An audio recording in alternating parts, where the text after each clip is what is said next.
began tonight with breaking news. Firefighters continue to battle a structure near the fairgrounds in Mobile. NBC 15's Darwin Singleton is live at the scene right now.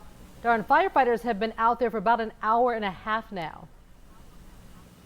At least, Kim, and we had the good fortune of being here a moment ago when the district fire chief, Sean Hicks, stopped by and filled us in on what's going on. You'll see some video while we're talking, but off in the distance back here on the north side of the fairgrounds, there was an old stable back there, believe it or not, and that stable somehow caught fire. It was a rather large structure. They've been battling it for quite a while. We heard it actually collapse a little while ago. A lot of corrugated metal and wood just, I guess, collapsing into a big heap because he said the fire was so intense they had a hard time getting inside to fight it.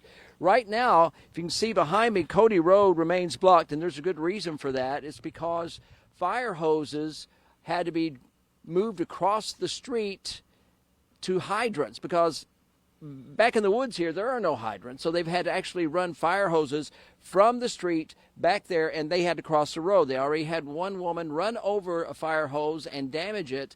So just something to keep in mind if you're going near a fire scene and there are hoses across the road, do not drive across those hoses.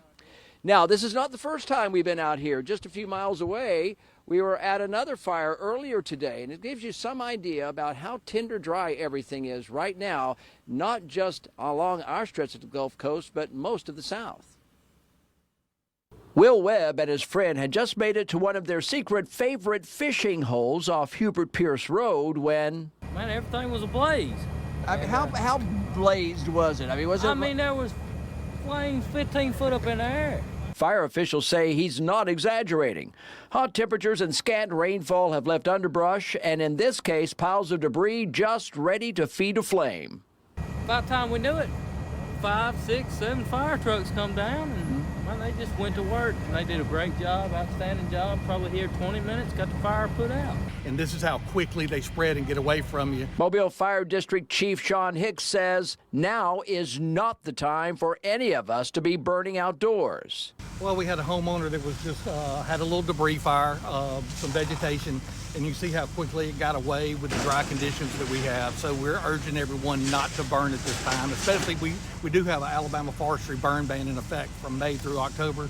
And obviously there's also no burning within the city limits regardless of that at any time. Even as these firefighters were putting out this one, another such fire, also believed to have been started by debris burning, was being battled near Dog River off DIP. That's how dry it is. But this spot, just outside of city limits near the airports, it's safe for now. And now you can go fishing. Yes, sir. But yes, you're not sir. saying where. No, sir. As they said, it's one of their secret spots, and they say the bass are really hopping there, too. By the way, if you're still planning to come down Cody Road tonight for some reason, probably avoid it north of the fairgrounds, north of Ziegler, because at this moment, and probably for the next half hour, both lanes will be blocked as they continue mopping up after this fire that they're still working on back there to make sure there's no embers left, because, as we mentioned, it's dry, Kim.